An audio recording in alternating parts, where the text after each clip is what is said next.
হ্যাঁ, good morning. Good morning. আমি যে এখানে এসেছিলাম, বিউটি ম্যাডাম আমাকে জয়েন করিয়েছিল। আমি এখানে ওষুধ খেয়ে অনেকটা সুস্থ আছি।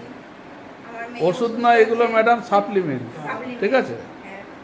হ্যাঁ, তারপরে আমার যে জরায়ু মুখে দুটো টিউমার ছিল সেগুলো সেরে গেছে। আমি গ্যাস অম্বলে ভুগতাম, সেগুলো আমার সেরে গেছে। এখন আমার অসুবিধা, আমার মেয়েও এখন ভালো আছে। এখানে আপনার মেয়ের কি সমস্যা ছিল? আমার মেয়ের দাঁতের সমস্যা ছিল, দাঁতের মাড়িতে। আচ্ছা, আমি অনেক ডাক্তার দেখিয়েছি কিন্তু কমেনি। ওটা এখানে কি থেকে কি ব্যবহার করেছিল মেয়ে? আমার মেয়ে এখানে গ্যানোডার্মা, ননি, তারপরে ক্যানোটেল, এগুলোই ব্যবহার করেছে।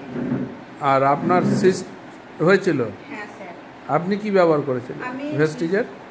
গ্যানোডার্মা, আচ্ছা, লাক্স অয়েল, তারপরে ননি খেয়েছি। এগুলো খেয়ে আমার অনেকটা ঠিক এখন আছে। ভালো আছে? হ্যাঁ স্যার, এখন ভালো আছে। ওকে, তাহলে এই গল্পটা মানুষের সাথে করছেন তো? হ্যাঁ স্যার। আপনি কাউকে করেছেন, এমন কেউ ভালো হয়েছে? কাউকে দিয়েছেন কোনো সময়?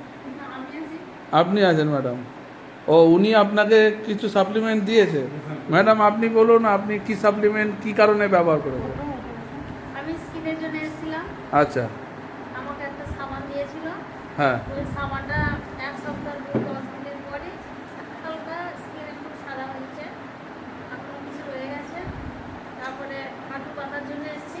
হাঁটুর পাতাতে ওই যে প্রোডাক্টগুলো দিয়েছিল, ওইগুলো ক্যালসিয়াম খেয়েছি, ননি খেয়েছি, তারপরে আমলা আছে, কোলাজিন আছে, আর ভিটামিন ডি।